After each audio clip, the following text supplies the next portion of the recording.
And honestly, if you get on the internet, there's a very big audience that absolutely hate this movie. Like hate this movie. Why? That is a good question. And I think the answer is because the studio neutered it, cut out an hour of the movie, made it jumbled and messy, and the flow was off. Story and beats in the movie got confused. I remember seeing this in the theater years and years and years ago and walking out with that same was that good? Why did it feel so rushed? And having to justify it oh, well, maybe I guess it kind of felt like a comic book or something where it's in each frame you just get what you need and then it moves on to the next thing, because they cut out a ton of footage in these movies, in their theatrical cut.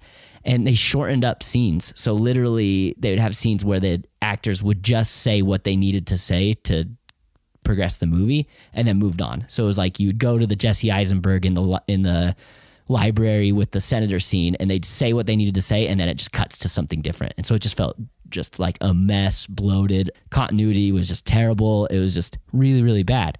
And then I just think that a lot of people weren't into this version of Superman and Batman, this self-serious, very depressing at times version of a hero like Superman, who is supposed to be the best of us and the hope in the world and blah, blah, blah. But it's more of a Superman or a Batman movie than a Superman movie here. It was. And I think there's a lot of things.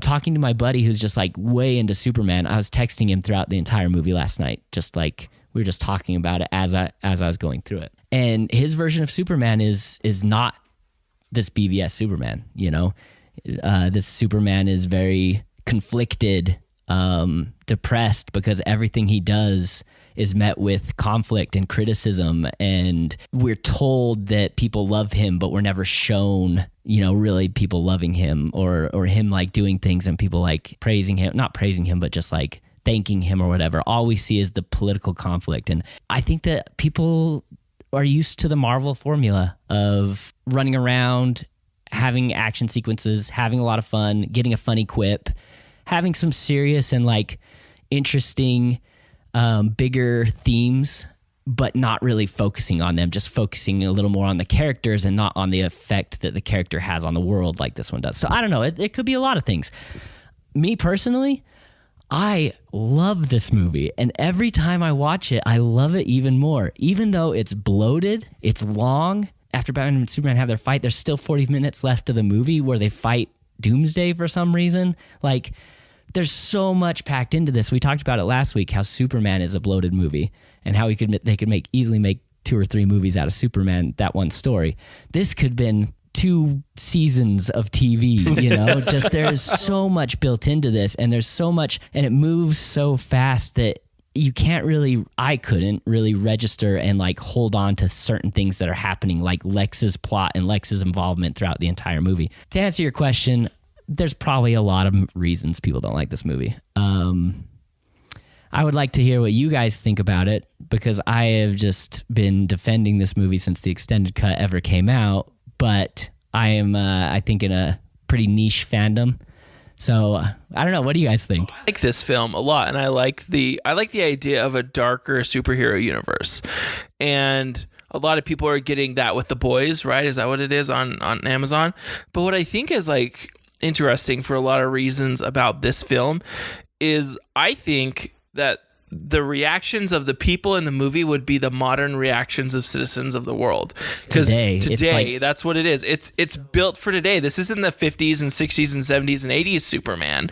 This is Superman of today, who grew up during our era and now has everyone with their damn cell phones and their opinions on this, that is saying, well, that's not right. You owe it to society. And it even shows cancel culture in this, which is such a hot and divisive topic right now.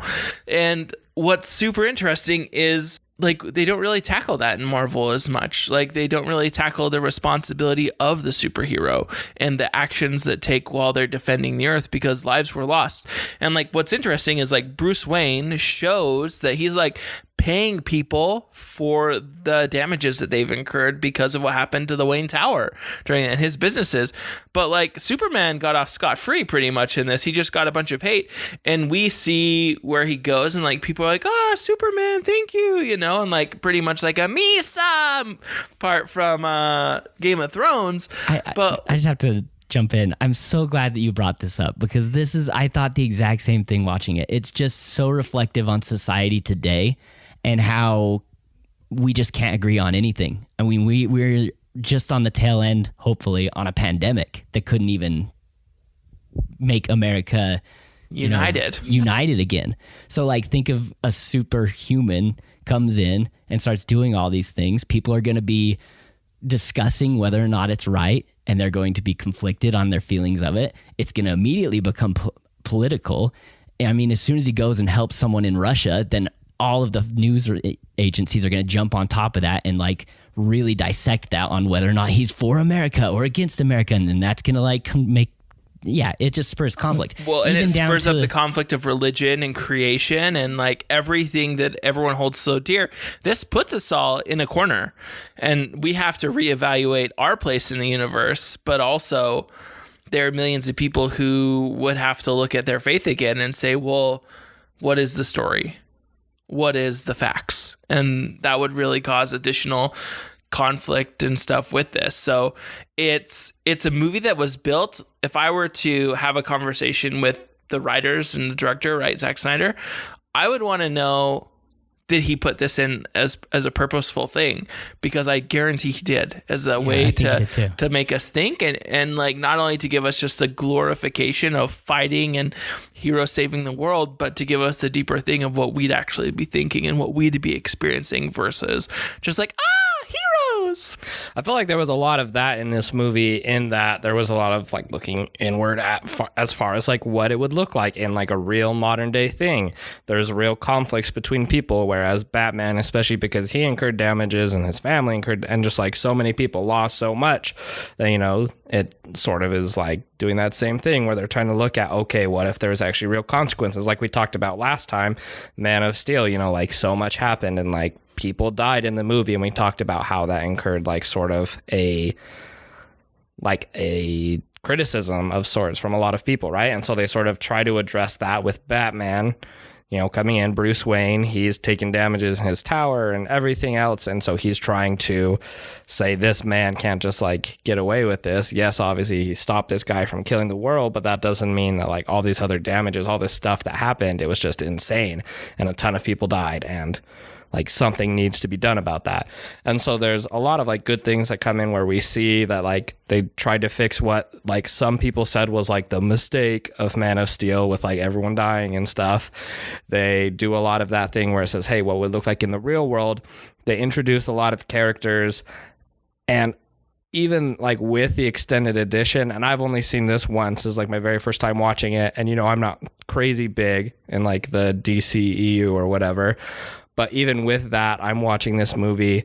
A lot of the movie, I was just looking at it, and I was there with my buddy. We were watching it together, and I was like, wait, I'm like so confused. Like, what are their like motivations for like fighting each other or like doing this thing or being mad about this? I was like, I don't get it. And I feel like obviously I can't even imagine what that must have been like in the shorter version of this movie, when even in the 3-hour version at sometimes I'm like, I just feel like this wasn't explained or just wasn't clear enough to me, like why they were doing it. And there was a lot of things where I could have like gone to the bathroom and come back and miss something, but I felt like it happened too many times where I was like, there's just so many things that I'm like missing motivations on in this movie, where like it gets to big action scenes and I'm like, it's cool. And I eventually understand like why the characters are doing what they're doing, but there were just like so many times where I was like, I just don't like get it, and I don't like understand it. That wasn't to say I didn't like it. I did end up liking the movie.